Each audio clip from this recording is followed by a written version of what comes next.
little more perspective on this bill, we're bringing in SMU political science professor Matthew Wilson. Thanks for being with us this afternoon, Matthew. Good to see you.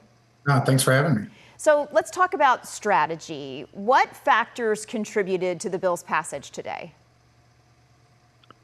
Well, I think the most important thing is that it's perceived as essential for President Trump's whole legislative program. That is, this was the centerpiece of everything that Trump is trying to do from a fiscal and spending policy standpoint. And he really went all in. That's why he did one big, beautiful bill through the reconciliation process. And he essentially told Republicans in Congress, look, you're either in or out with my whole fiscal agenda. And the members of the party, even those who have reservations, I think were very reluctant to scuttle the entirety of President Trump's program.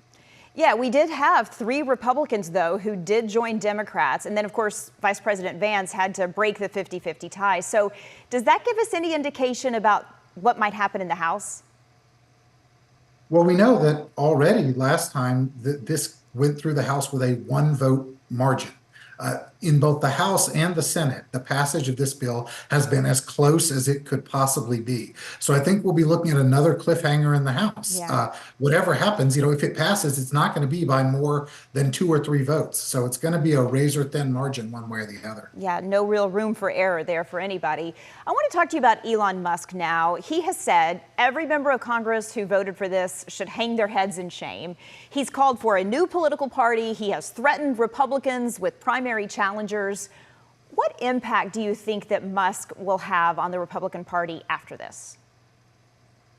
Well, Musk always has potential to have some influence because he's got a lot of money to throw around. If he's serious about this and really wants to fund primary challengers, he can put enough money in there to make them a factor where they can create a lot of headaches for incumbent Republicans. But make no mistake, this is Donald Trump's party, not Elon Musk's party. Trump is significantly more popular than Musk in all public opinion polls. He's significantly more influential with the Republican grassroots base. So I think Musk can be a nuisance and a hassle and certainly create problems for Republicans. But I think it's delusional if he believes that he can somehow start a viable third party or commandeer the course of the Republican Party. Where do you think things stand inside the Republican Party right now? We have seen some division over the past few weeks, not just with this bill, but also with getting involved in Iran. There were some people who were saying that's not where we need to be. That's not where we expected President Trump to lead us. Where do you think the party is right now?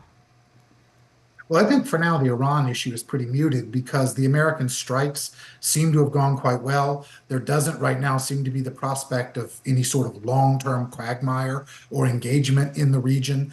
There were no U.S. casualties. So as of now, I think Trump has come out pretty well on the Iran issue, and that hasn't sparked major divisions.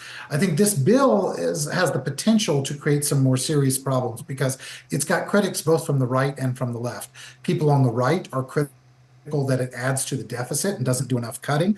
People on the center, if you will, of the Republican Party are critical about the fact that it reduces spending on Medicaid. So there's kind of action from both ends in criticizing this bill.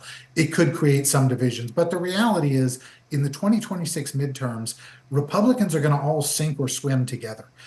People are going to be reluctant to separate out one Republican or a small group of Republicans from the rest of the party. So as one of them goes, so will go the others, I believe. All right, Matthew Wilson with some great insight for us as always. We appreciate it. Good to see you this afternoon.